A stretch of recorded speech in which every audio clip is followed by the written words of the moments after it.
Okay, let's talk about how an application actually works. And I'm going to use the Washington Post as an example application, even though it's not what you think of as an application. There's some reasons for that.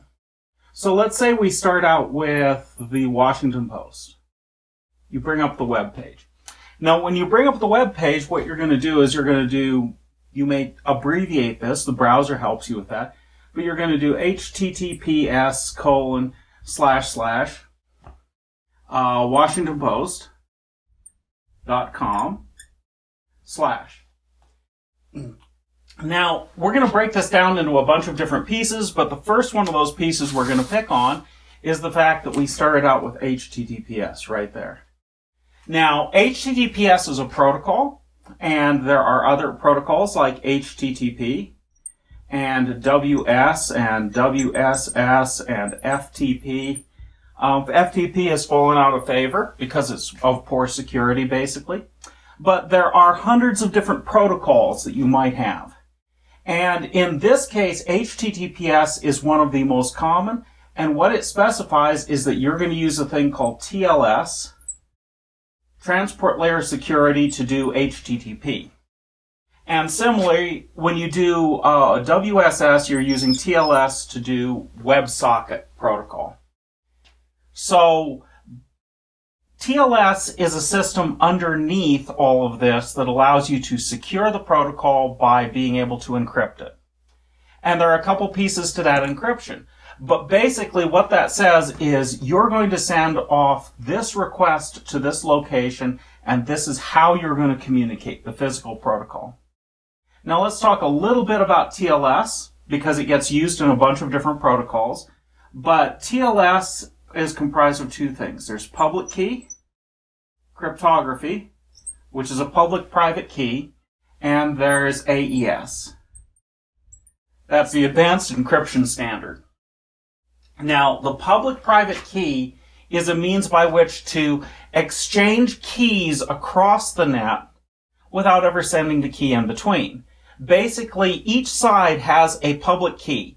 And when they use their public keys with their private keys, they can get to the same key but have never sent it in between. Now, this key that's all it is. It's just a big number, like 128 bits, 256 bits. But what we do with that is when both sides have the key, then they use symmetric encryption, AES, to communicate using that key. Now, if they didn't get to the same key, they will not talk. But because of the way the public-private key stuff works, that's what they do. TLS is currently in version 1.2 and 1.3. 1.1, there are flaws in it because of some hashing stuff that they did. And these are the versions that you see used almost universally. And these days, HTTPS is about 60% of the World Wide Web. So most sites are running on top of this encryption scheme. Okay, so that's the protocol piece. Now there's this other piece out here, the domain name. Okay? And we're going to talk about how that gets turned into what it needs to communicate, because that's actually the first piece of it. Now, if you go up to your browser in Chrome, you just type in washingtonpost.com, and it fills in this piece for you. It fills in this piece for you. So you probably don't even notice that those are there. But if you go up to your URL bar and you put in washingtonpost.com, and then you tell it to cut and paste this, it's going to give you this, the full string, even though it's done some of the work for you. Now, a domain name is usually broken into a machine.domain.com or CO or XXX or something like that. But basically, this entire name gets resolved with a domain name server. And the way that happens is your browser goes out and it says, well, have I already seen this before? Because it has a cache. And then it goes to the computer and the computer says, well, have I already seen this before? And if it hasn't seen it, this is all on your system, then it goes through its firewall out to the net. It goes out there and it says, at some address it already knows that's numeric, it says, have you seen this? And that domain name server, the DNS server, it says, oh, I haven't seen this, so what I'm going to do is I'm going to talk to my upline server, and there is this network of servers that starts out with a root server and has a whole bunch of other servers that talk to servers, that talk to servers, that talk to some caching server that it knows. And it says, have you ever seen something called the Washington Post? And this guy says maybe no, this one says no, and eventually, if it has never seen it before at all, this will propagate all the way up to the root server. The root server will say, yep, I've seen it. Okay? I've seen it, I've seen it, I've seen it, and it'll come back to you. Now, I can come up with URLs you have never seen before, and this will happen every single time. Most of the time, for something common like the Washington Post, lots of people have seen it, so probably this server already knows what it is. But there's no guarantee of that. Sometimes it does go all the way up to the top. And because all of these guys keep this information for a while, if you go and change the address for a domain, it takes a while for it to propagate through the system, like a day, not a few seconds. So changing addresses is not common. Now, how does it know how to find a domain name server? Chances are when you booted your computer, you used DHCP.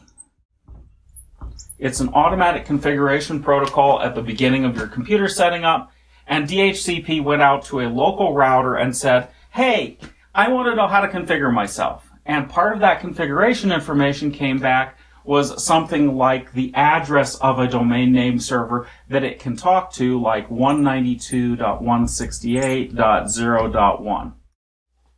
That's a possibility. That would be a local address for you where there's a domain server.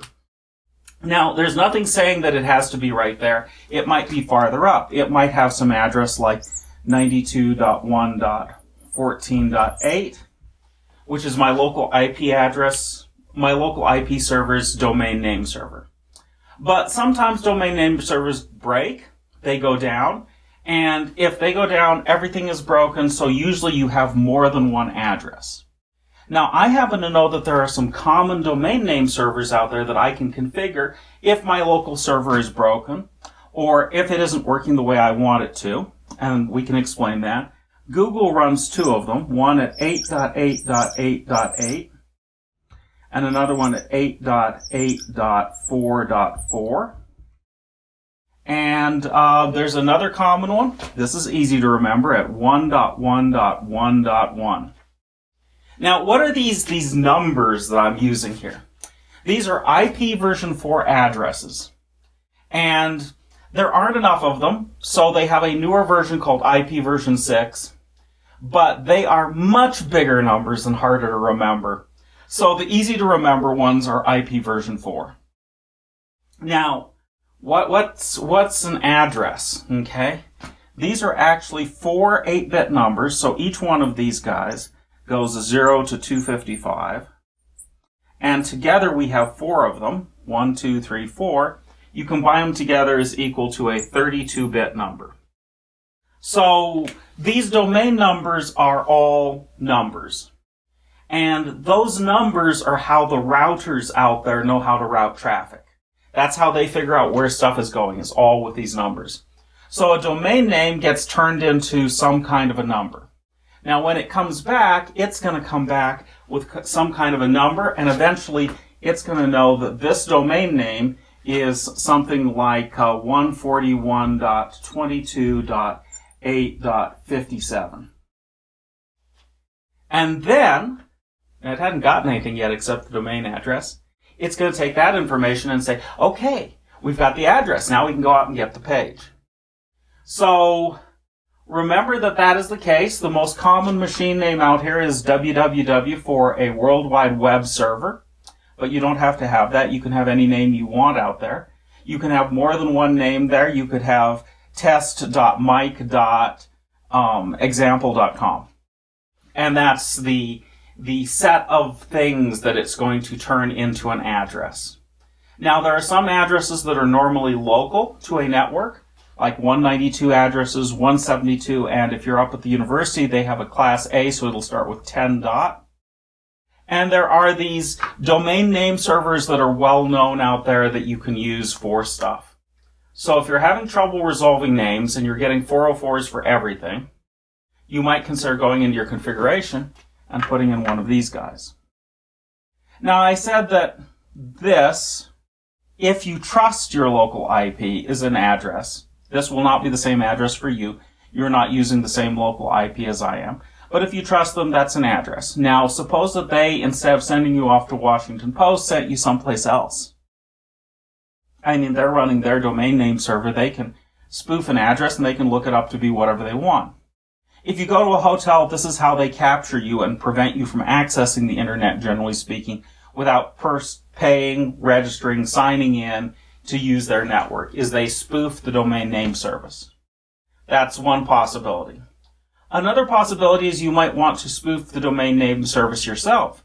You might say, by golly, instead of all these advertising sites, I'm going to send every advertising site off to the Bitbucket at the end of the universe, and I'm going to spoof them all, and that way when I bring up the Washington Post, there won't be any ads. That's an ad blocker.